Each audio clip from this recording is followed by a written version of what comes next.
पण असं सांगितलं जातं की पूर्ण मारुती त्यावेळेस जो मारुतीचा शेंदूर लावल्यानंतर शेंद्री कलर असतो, भगवा कलर असतो, तो पूर्णतः काळा पडला होता मारुती.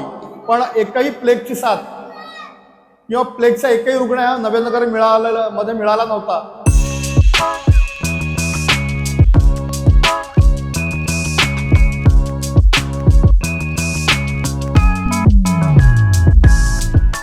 हे गाईज, मी हिमांशू तुमचं स्वागत करतो माझ्या न्यू व्लॉगमध्ये.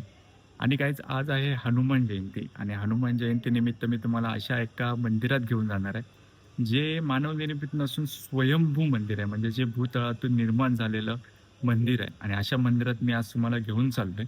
सो चला, जास्त वेळ न लावता आपण लगेचच निघू त्या मंदिरात दर्शनासाठी. आणि गाईज, हेच आहे ते स्वयंभू मंदिर हनुमानाचं. नवीननगरमध्ये स्थापित असलेलं हे मंदिर आहे.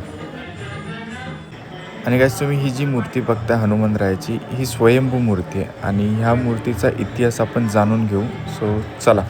नमस्कार, मी ज्ञानेश्वर रामचंद्र काकडे, नव्यानगर येथील रहिवासी असून आज चैत्र शुद्ध पौर्णिमा, या चैत्र शुद्ध पौर्णिमेच्या दिवशी श्री हनुमान जन्मोत्सव हा खूप उत्साहात इथे साजरा होत असतो. या उत्सवाच्या निमित्त विविध कार्यक्रमांचं आयोजन आमच्या नव्यानगरवासी पूर्ण तिन्ही आळे असतात आमच्या. यामध्ये मराठाळी, मुरुडाळी आणि सुताराळी या तिन्ही आळ्यांच्या माध्यमातून आणि समस्त महाडकरांच्या सहकार्याने आणि भाविकांच्या सहकार्याने उत्सव खूप उत्साहात आणि दिमागदार पद्धतीने साजरा होत असतो. या उत्सवाचं वैशिष्ट्य म्हणजे हा जो मारुती आहे, या मारुतीचं वैशिष्ट्य असं आहे की महाडच्या ज्या प्रमुख 4 ग्रामदेवता आहेत, त्या ज्या सीमेवरतीच्या ग्रामदेवता आहेत त्याच्यामध्ये दक्षिणेला श्री वीरेश्वर महाराज, पश्चिमेला गावदेवी जाखमता माता, त्याचप्रमाणे उत्तरेला आई कोटेश्वरी माता आणि पूर्वेला मारुती. हा मारुती म्हणजे शिवेवरचा मारुती आहे. शिवेवरचा म्हणजे सीमेवरचा, जिथे महाडची हद्द संपते, ज्या महाड शहराची हद्द जी संपते अशी महाडची सीमा, महाड शहराची सीमा, म्हणून तिला शिवेवरचा मारुती असं म्हटलं जातं. या मूर्तीची जर रचना बघितली तर इथं हा स्वयंभू मारुती याला म्हटलं जातं. हा अश्वत्थ मारुती हा खूप दुर्मिळ आणि दक्षिणेकडे तोंड असणारा मारुती आहे. हा अश्वत्थ मारुती म्हणून याला म्हटलं जातं. अश्वत्थ म्हणजे पिंपळाच्या झाडाखाली असणारा मारुती, कारण का दक्षिणाभिमुख मारुती आहे आणि दक्षिणेकडे तोंड असणारा आणि मागे पिंपळाचं झाड असणारा असे दुर्मिळ मारुतीच्या प्रकारामध्ये आहे. हा वीर मारुती असा प्रकारामध्ये हा मारुतीचा प्रकार मोडतो. दास मारुती आणि वीर मारुती असे 2 प्रकार मारुतीचे आहेत. हा वीर मारुती प्रकार आहे. यामध्ये जिथं महाडची सीमा संपते तिथंच हा मारुतीची स्थापना झालेली आहे आणि स्वयंभू मारुती म्हणून हा प्रचलित आहे. साधारण रत्नागिरीपासून पूर्ण कोकणातली बरीचशी लोक, त्याचप्रमाणे काही उत्तर भारतीय राजस्थानी लोक पण या मारुतीची मनोभावे सेवा करण्यासाठी येत असतात. वर्षातून हा होणारा उत्सव हा खूप मोठ्या पद्धतीने आणि खूप भव्य स्वरूपात होत असतो. साधारण 39 वर्षापूर्वी या मारुतीचा उत्सव हा वेगळ्या पद्धतीने होत असा. जुनी आमची जी लोक असायची, जी जाणती जुनी लोक असायची, तर संपूर्ण मराठाळीतली, बुरुडाळीतली आणि सुताराळीतली अशी तिन्ही लोकांतली जुनी लोक मिळून पूर्वी हे मंदिर हे फक्त पत्र्याचं आणि उघडं मंदिर होतं आणि समोर अंगण होतं. या अंगणामध्ये लोकांची वलई करली जायची. पलीकडच्या बाजूला एक ईशान्यांची गिरण आहे, त्या गिरणीतून पाणी आणून लोक या मंदिराची वलई करायची. एवढ्या मनोभावे सेवा केली जायची. त्याचप्रमाणे मारुतीची पालखी जी आत्ता दुपारी आपण 4 वाजता निघते अशी बघतो, तर ही पालखी पूर्वी रात्री 12 नंतर निघायची आणि 12 नंतर पहाटे फिरून, अख्ख्या म्हाडामध्ये फिरून ती मारुती पहाटे या देवळामध्ये यायची. त्याचप्रमाणे 39 वर्षापूर्वी इथं तमाशे असायचे. हा खूप मोठा वेगळा प्रकार होता. 2 तमाशे नाचले जायचे आणि पुरुषांचे तमाशे ते असायचे. पुरुष मंडळी नाचायची त्याच्यात आणि ते तमाशे कोकणातली वेगळी पद्धत आपल्याला ही पाहायला मिळेल. असे तमाशे नाचले जायचे. 39 वर्षापूर्वी इथल्या काही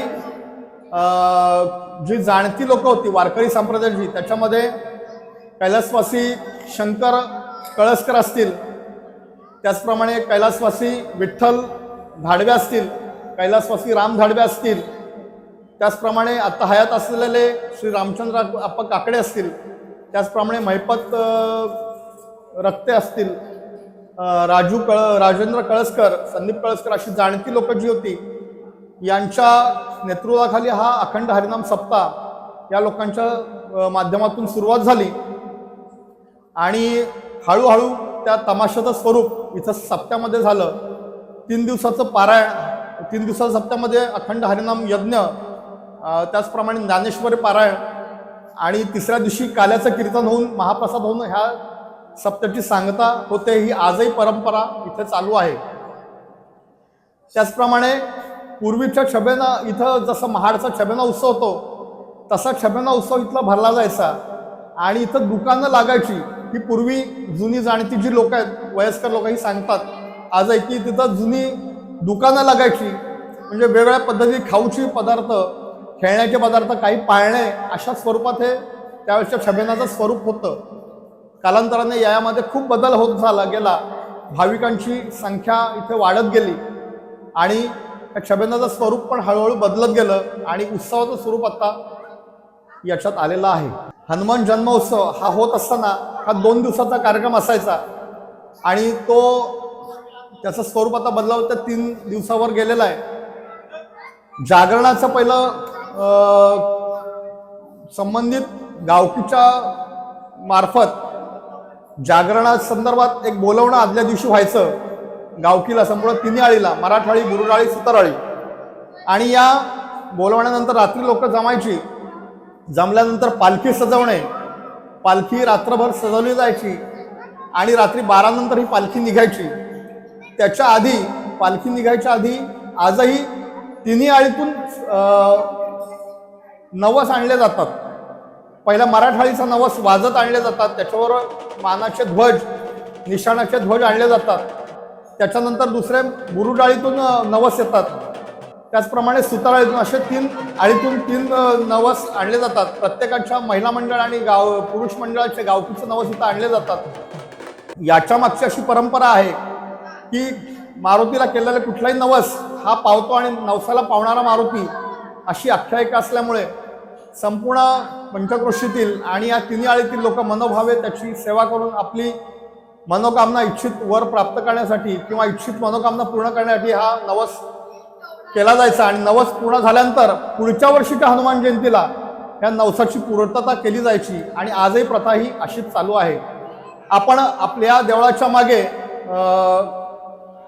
अश्वत्थाचं म्हणजे पिंपळाचं झाड आहे आणि या पिंपळाच्या झाडामागेच आज आपण जे बघतोय, नगरपालिकेने जे क्रीडांगण विकसित केलेलं आहे.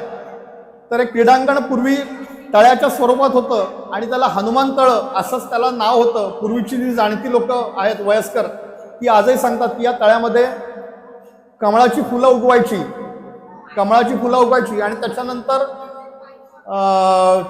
तिथून कमळ पण देखील मारुतीला वाहिले जायचे, अशी काही आठवणी या जुनी लोक सांगतात. आज जी पालखी निघते त्या पालखीचं स्वरूप असं आहे. पालखी निघायच्या आधी आपल्या या हनुमान मैदानामध्ये म्हणजे तळ्यामध्येच आजही 7 असरांना खोबऱ्याची वाटी ठेवले जातात, त्याचे 7 तुकडे करून ते ठेवले जातात. त्याचप्रमाणे निशाणाचे ध्वज तिथे लावले जातात. पालखी पुढे गेल्यानंतर श्री विश्वकर्मा भगवान यांचं मंदिर आहे. तर तिथं नारळ अर्पण केला जातो, हार अर्पण केला जातो आपल्या देवळाच्या ट्रस्टच्या वतीने. त्याच्यानंतर पुढे मागे आपल्या मराठाळीच्या मागे एक शेतामध्ये तिथे पण बावाचं स्थान आहे, तिथं पण नारळ दिला जातो. अशा वेगळ्या पद्धतीच्या परंपरा या उत्सवात, या पालखीच्या कार्यक्रमात आपल्याला बघायला मिळतात. अशी नाविन्यपूर्व आणि वेगळ्या पद्धतीचा उत्सव इथं मराठाळीतल्या तिन्ही आळ्या मिळून, मराठाळी, बुरुडाळी आणि सुताराळी मिळून हा खूप गुणागोविंदाने साजरा केला जातो आणि खूप उत्साहाने साजरा केला जातो. यामध्ये लहान थोर, लहान मुलं, वयोवृद्ध, महिला भगिनी, माता भगिनी, त्याचप्रमाणे तरुण वर्ग खूप उत्साहात हा उत्सव साजरा करत असतो. आणखी आपल्या नवेनगरच्या मारुतीचं आणखी एक वैशिष्ट्य असं आहे की पूर्वी प्लेगची साथ आली होती. आपण जुन्या लोकांना माहीत आहे की प्लेग हे महाभयंकर संकट राज्यामध्ये देशामध्ये थैमान झालं होतं. त्याचवेळी जे जुने लोक आहेत, आमचे वडील असतील रामचंद्रप्पा काकडे यांनी अशी एक गोष्ट सांगितली होती की प्लेगच्या साथीमध्ये संपूर्ण बाहेर प्लेगची साथ होती, पण नवेनगरमध्ये कुठल्याही ठिकाणी प्लेगच्या साथीचे किंवा बाधा या नवेनगरमध्ये झाली नव्हती. पण असं सांगितलं जातं की पूर्ण मारुती त्यावेळेस, जो मारुतीला शेंदूर लावल्यानंतर शेंद्री कलर असतो, भगवा कलर असतो, तो पूर्णतः काळा पडला होता मारुती.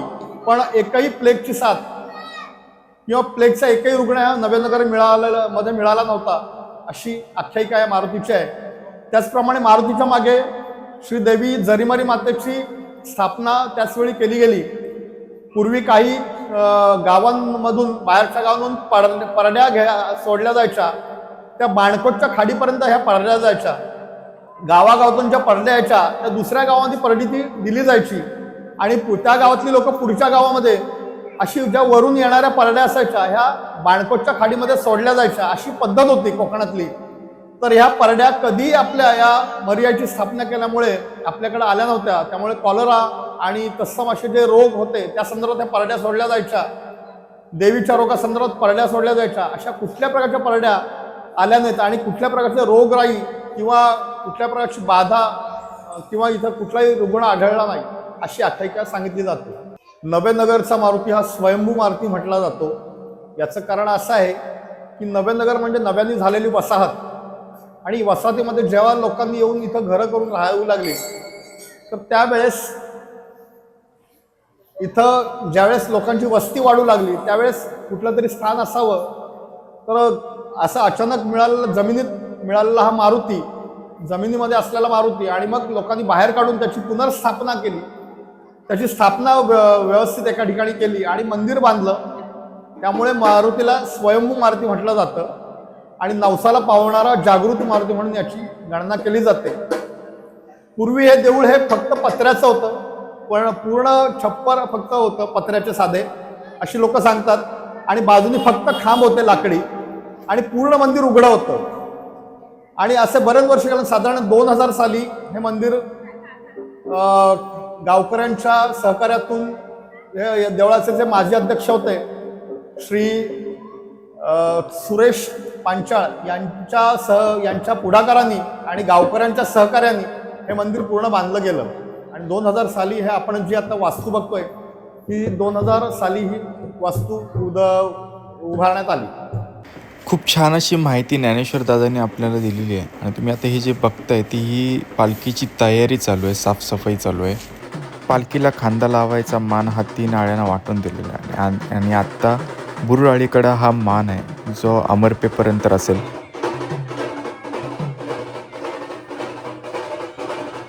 आणि गाईज आता तुम्ही बघताय की हे आता अमरपेचं दुकान आहे आणि आता इथे बुरुडाळीवाल्यांची हद्द समाप्त होते.